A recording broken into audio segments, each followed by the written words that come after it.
Book review time, and I have two new segments. Ooh. Welcome everybody to Jonski Writes. I'm your host Jonski. Today I'm bringing you a book review of Matt Furtek's, sorry for butchering your name, Beginner's Luck, a novella. It was fantastic, so I'm going to talk to you about that today. And he also answered some questions for me as well. He's been very kind to answer them, so we'll get to them in a bit.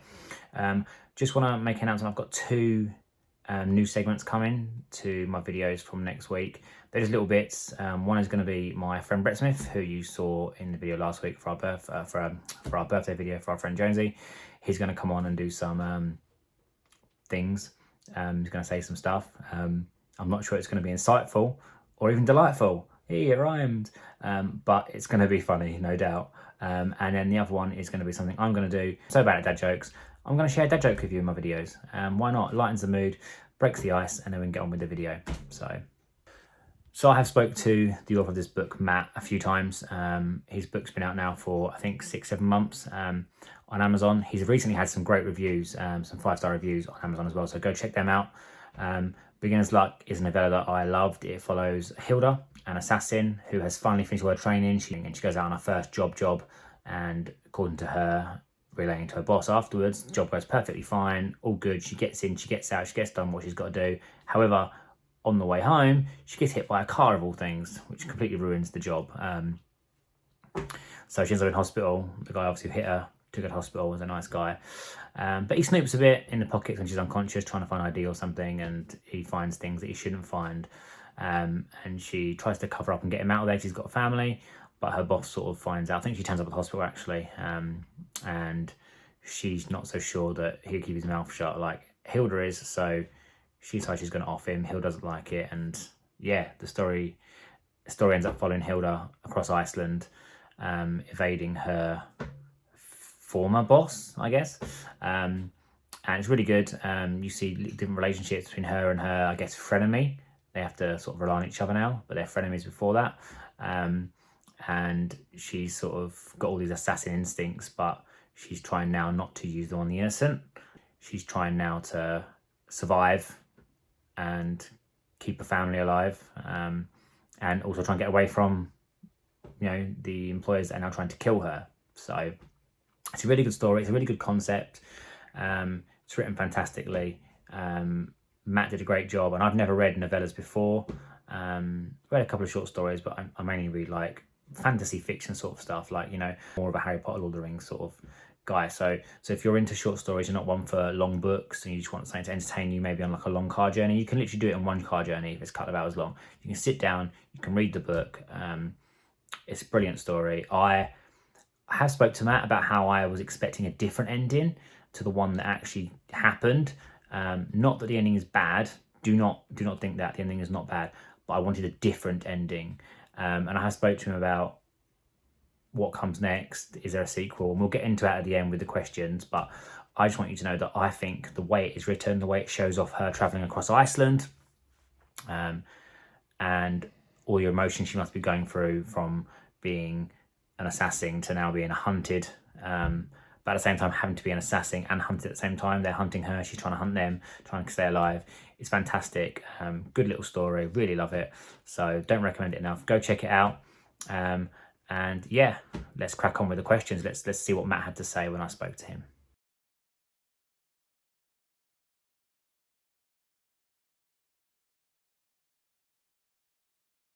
So there you go. The first two questions were, what made you write a novella and how long did it take? So roughly, he said it took him about 18 months, and obviously with the lockdown, that kind of helped.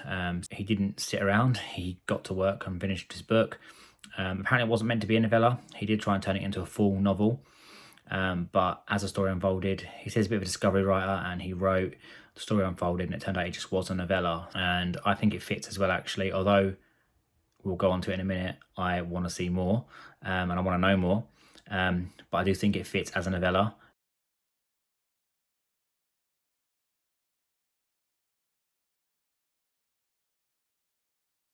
He said it's very laid back there. The general way of life there is very laid back.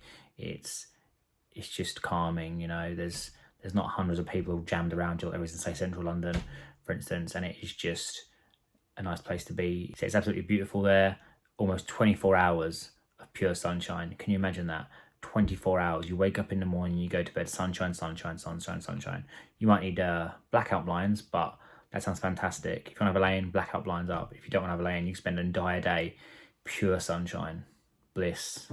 That sounds fantastic. However, like most places, there are pros, but there are also some cons. So some of the cons that Matt did mention were, in the winter, complete darkness for almost 24 hours. Like, you know, it has its that's a pretty bad con, like no sunlight effectively for 24 hours, you know, through the winter, darkness, darkness, darkness. So I can understand that. He also said, and I love this, this is great. He also said that it's very difficult to find Bisto gravy and bird's custard.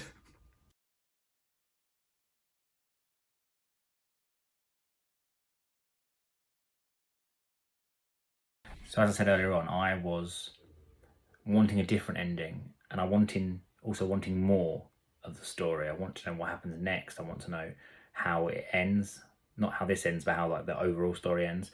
So I did say to Matt, you know, how did he come up with the idea for it? And more importantly, the next question was, will there be a sequel? Will there be more? Drum roll, please. Yes. He's not someone that could sit down and write the plot out for the story. So he used to go out in the beautiful tranquility that he has out there, put his headphones in, and he would just write and write and write, which I really admire. I love people that do that. I'm not saying anything wrong with planning, plotting, as opposed to pantsering, but I really do like that. You just sit in nature and just write to your heart's content. I think that's beautiful and it's great. We used to do that. He really enjoyed that, and then the story just sort of flowed out. However, the more important part, the drum roll, yes, there is going to be more. He has got something in the pipeline, he says. I believe his words were a pocket-sized follow-up, but he's definitely going to do some more chapters on the story, and hopefully that'll come out in 2022. So I'm really excited for that. The first one was called Beginner's Luck. I don't know if it's going to have a new title for it, if it's just going to be a follow-on, or it will just be like additional chapters. But whatever it is, I am really looking forward to his next work, because if there's a continuation of this story, I want to know what happens to Hilda going forward. And if you guys read this book, you will feel exactly the same.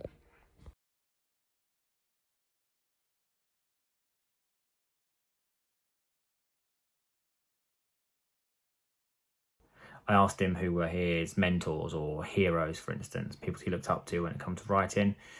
But he did say that he likes to read Tom Wood.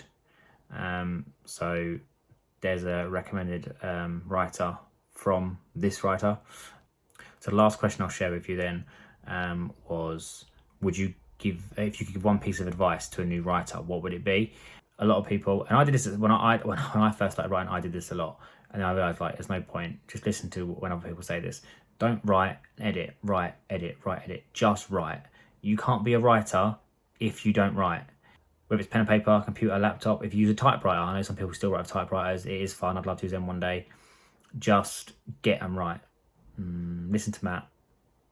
Listen to me. Go and write. That's the advice he would give to a new writer. That's the advice I'd give as well. So we're on the same page there. So I thoroughly enjoyed this book.